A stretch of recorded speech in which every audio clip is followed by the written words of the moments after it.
One of the most pleasant thing to me as mayor is to be able to recognize the people that have contributed so much to this village, both in this case as the service that they have given to the village in terms of their automotive service, but more importantly to me is the volunteer contributions and the interpersonal interaction of over 80 years of this family, not only Bud, but the entire family.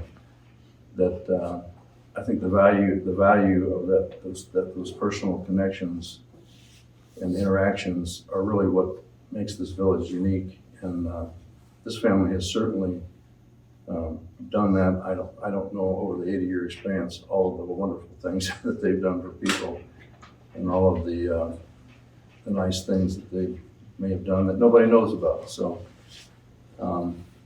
it's just really a pleasure for me to, COVID started and we were doing this in the past and kind of put a damper on it. So to honor Bud Bauman and his family, I think for the first time here, post-COVID, and Luann was one of the people instrumental in doing this and gathering information. So anyway, that's, I think, the most important element that I can speak to is the interaction of this family with this community and how wonderful it is. And that to me is really, again, I'm repeating myself, but it warrants repeating, this is what makes a place special. This is what really brings people together, and the familiarity and being able to walk in and out of the business for that many years. So, Luann, I'm going to turn it over to you and let you make some comments. When I first sat down to think about what I was going to say about Bud today, I was kind of at a loss for words. I do not think that words can appropriately express all of the dedicated service and the love that Bud has for this village and the people and the respect of the people in the village over the years.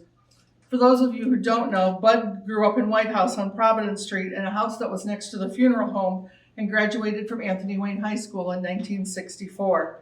He took over the family business and has owned Whitehouse Motors until 2 years ago when he retired, since 1975 for 47 years. He was one of the original members of the Cherry Fest committee and has done Make It and Take It at Cherry Fest since 1982, working all winter long to make the projects for the kids for the Cherry Fest. For years, Bud has collected and displayed historic photos and newspaper clippings in his business at Whitehouse Motors. He keeps an extensive book of all of the obituaries of Whitehouse citizens and things and pictures and different events. In 2017, Bud helped to create and narrated a walking tour of Whitehouse DVD, capturing the history of the buildings on Providence Street and telling stories about different things that happened in the village as he walked through our wonderful downtown. He is a longtime member of the Whitehouse Historical Society and is affectionately known as the Whitehouse historian. He's the first person people think of to ask about the history of the village and the residents and the people who lived here and of the Anthony Wayne area. He has been active in the community and very supportive of various fundraisers and local organizations over the years. Bud has earned the respect, and rightly so, and the love of the village from the residents, and we greatly appreciate your contribution to the village and all of the hard work and things that you have done over the years. And we love you, Bud.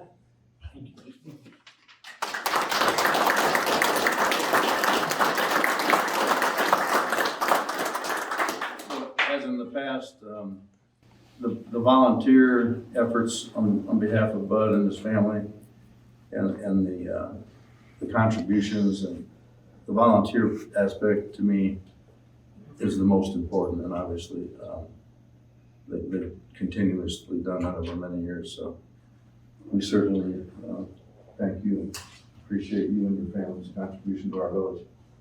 Thank you, Mr. Mayor. And we have a few things to present you with. And we have a certificate of recognition. The Village of Whitehouse is pleased to present Bud Bauman with a certificate of recognition for your family's contribution to Whitehouse history in your dedicated volunteerism with the Whitehouse Historical Society. Also, the Mirror, and specifically Karen Hardinger, supplied us with the article in Suitable for Framing. And in reading this, I learned a lot of things that I did not know that had occupied that building, a post office, a car dealership. And so if you have an opportunity to look at this again, I learned a lot about it. But again, his volunteerism and willingness to, contribute himself to all different causes is really outstanding. So Bud, we got that framed for you. Thank you very much.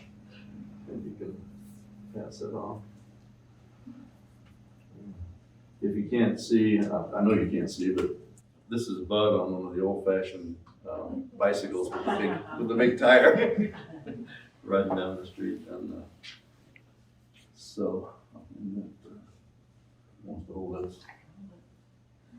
And then in your retirement, Bud, if you drink coffee, you can, we've got a little Whitehouse coffee mug for you and some candy in it. So think of us and as we think of you. Thank And you. again, I just, it's kind of humbling for me to, great to be able to present you with this. And then I asked, I don't want to shut up, but I asked Bud to share some stories with us, and I limited them to 3 hours. So. The floor is yours. Thank you, Mr. Mayor. Thank you. I want to thank everybody for coming today. Very humbling. But I wanted to go on that article of the Mirror. And it talks of our company, Whitehouse Motors, has been in the same location, same building for 80 years, which is a very milestone in businesses today, small business today. We started there in November 1941. Next month, war was declared. We never got a new car until 1946. And we went through the war with no new profit margin from new vehicles. So everything was used cars, used parts, some new parts due to the war effort. We didn't get tires. We didn't get anything that we needed. It was used for the war effort. So it was just really a tough way to go. But my father, Herbert, and my uncle Norm, they were in partnerships. They were able to survive by doing hard work. I can remember them working all night long to change an engine in the milk trucks for the Page Dairy, which we had here in town at that time. And they worked all night to get that truck on the road because they had milk cans to pick up the next day because the cows didn't care whether the engine was changed or not. Yep. So it had to roll. That was it. But the big problem was keeping the trucks on the road because tires were, everybody was running around on bald tires at that time. It wasn't uncommon to have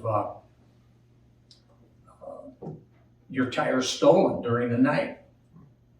I mean, if you had a good set of tires, it could happen. You could end up with your vehicle on cement blocks and your tires would be gone. That was a common thing. As we went through the war, then it was, we were able to get some new cars and that worked out. That helped a lot. And a few trucks. We were a small dealership, so the company allocated, large trucks and large fleets of cars to bigger municipalities than than us. Toledo received a lot of the primo of the cars and their trucks. They just kind of siphoned it off, and the smaller towns kind of got what was left, the dealers I'm speaking of.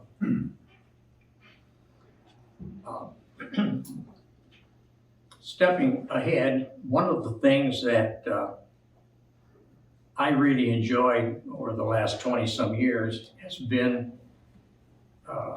operating the Make It and Take It booth in the Cherry Fest, right at the base of the water tower.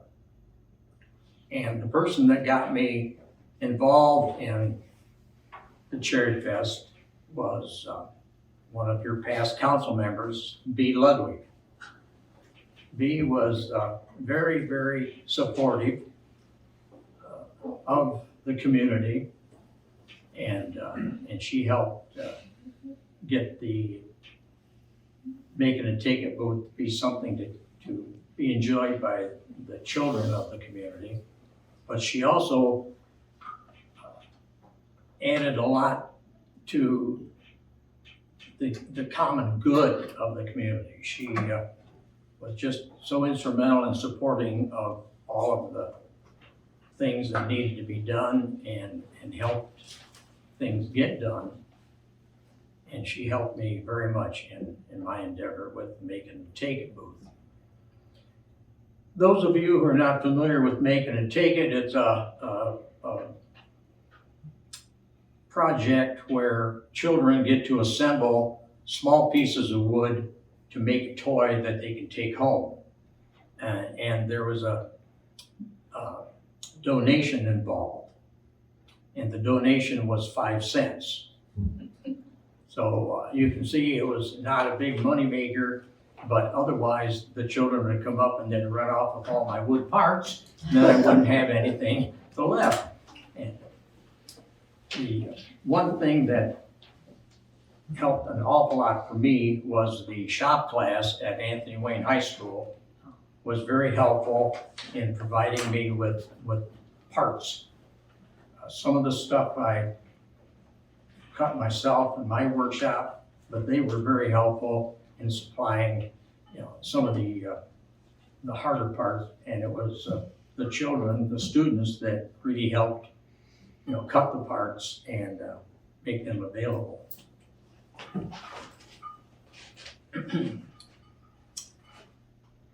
Is that where your retirement fund come from?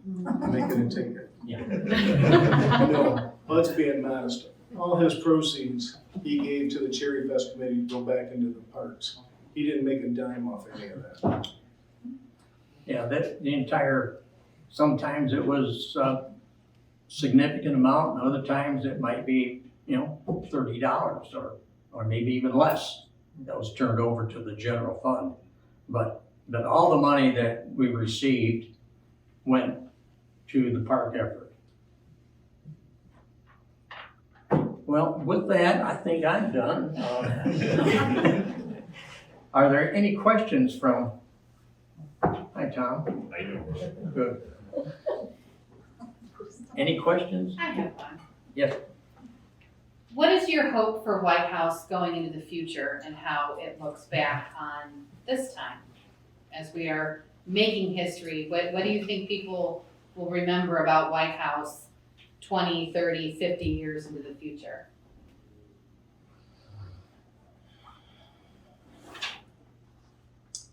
I think the people would probably enjoy seeing our community grow. I think they would enjoy a stable economy in the community.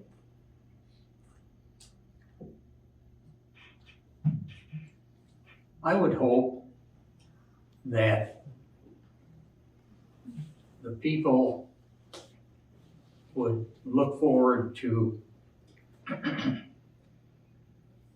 seeing stability,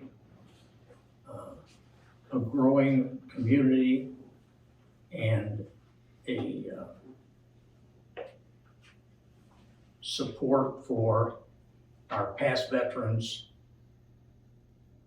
that have gave so much for this country. And I'd like to thank the council for past support of the Cherry Fest. And years ago, it was called the Whitehouse Homecoming. And I'd like to add the support that they have given the American Legion in our community, which represents our military veterans. I think that if we all work together, I think it would make a much better community. With that, I'll take any questions. I just have a comment. I want to thank you for all that you've done for the community and all the history that you've documented so everybody can learn from about our history with everything that you've done for the community. I thank you. Thank you. Bud, Yeah. I'd like to say, you've set the bar pretty high, and I challenge everybody in this room to even try to match half of what Bud has done. Thank you. Bud. Thank you.